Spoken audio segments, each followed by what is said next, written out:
অমাবস্যার গভীর রাত, জঙ্গলের শেষে ছোট্ট খামার বাড়িটা নিস্তব্ধ, কিন্তু অন্ধকারের আড়ালে জ্বলছে একজোড়া ধূর্ত চোখ।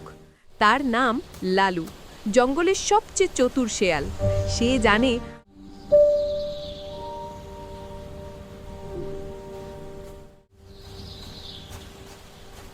লালু পা টিপে টিপে এগিয়ে চলল। খামারের চারপাশটা বড্ড বেশি শান্ত। মুরগির ছানাগুলো মায়ের ডানার নিচে ঘুমাচ্ছে, কিন্তু মা মুরগি টুনটুনি জেগে আছে। তার সামনে রাখা ভাঙা কাঁচের টুকরো, চাঁদের আলো ঠিক সেই কাঁচে পড়ে প্রতিফলিত হচ্ছে।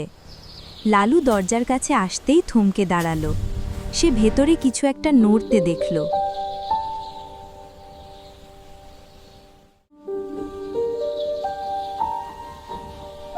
লালু যেই না ঝাঁপ দেওয়ার জন্য তৈরি হলো, হঠাৎ সে খাঁচার ভেতর এক বিশাল দৈত্যাকার ছায়া দেখতে পেল। টুনটুনি বুদ্ধিমত্তা খাটিয়ে কাঁচের টুকরোটা এমনভাবে ঘুরিয়ে ধরল যে তার নিজের ছায়াটা পেছনের দেয়ালের 10 গুণ বড় হয়ে। ভয়ে লালুর আত্মা শুকিয়ে গেল। বাবা গো, রাক্ষস বলে সে উল্টো পথে দৌড় দিল জঙ্গলের গভীরে। আর কোনোদিন সেই খামারের দিকে তাকায়নি।